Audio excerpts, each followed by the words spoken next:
So today we'll be discussing about Argyll-Robertson pupil, which is a pupillary abnormality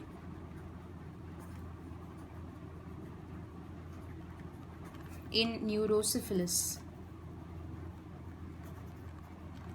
The pupils are small, they are irregular,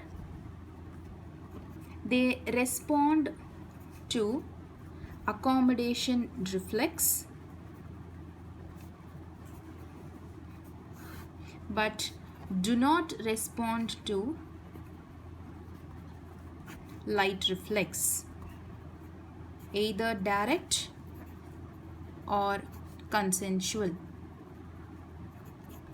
So before knowing the pathology of Argyll-Robertson pupil, it's essential to know the anatomy of the pupillary and the accommodation reflex pathways.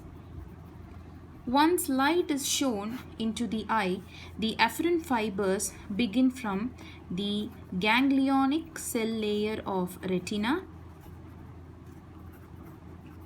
from which the axons transmit the impulse to the optic nerve, from the optic nerve to the optic chiasma, from the optic chiasma to the optic tract, from the optic tract the neurons project to the pretectal region of the midbrain.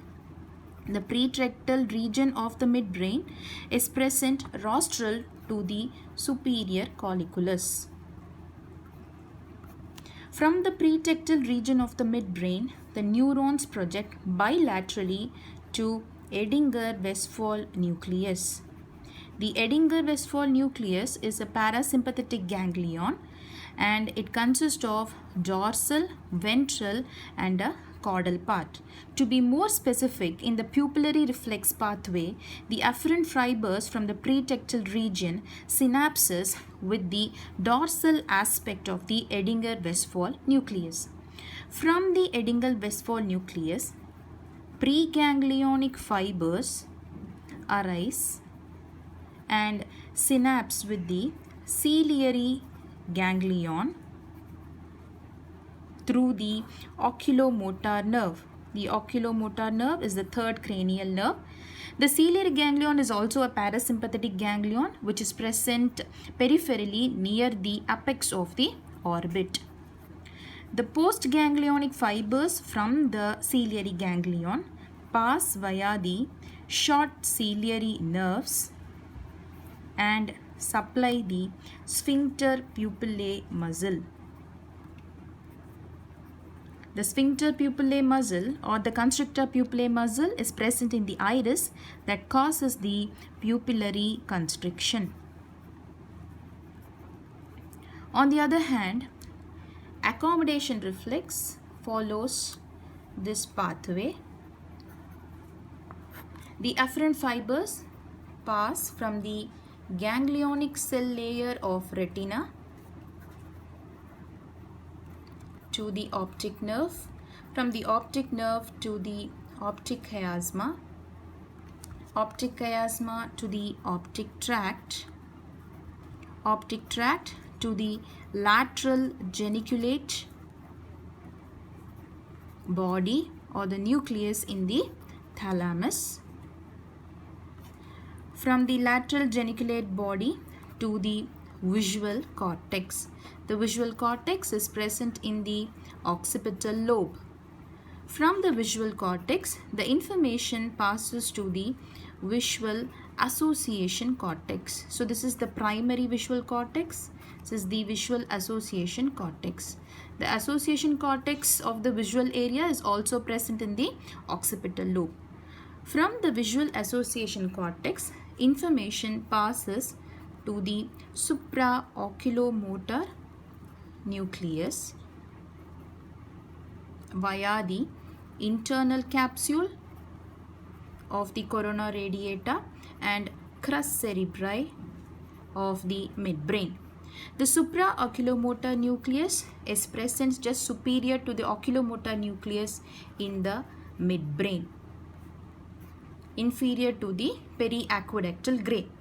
The supraoculomotor nucleus sends motor signals, and it also sends signals to the Edinger-Westphal nucleus, especially the ventral part. From the Edinger-Westphal nucleus, the information is transferred to the ciliary ganglion. From the ciliary ganglion, postganglionic fibers pass via the short ciliary nerve to the ciliaris muscle. So this ciliaris muscle, it causes the lens to increase the depth of focus by increasing the radius of curvature. From the Edinger-Westphal nucleus, impulses also pass via the oculomotor nerve to the medial rectus muscle that is involved in the adduction of the eye, that causes convergence of the eyeball. The short ciliary nerve, as you already know, it also causes the pupillary constriction.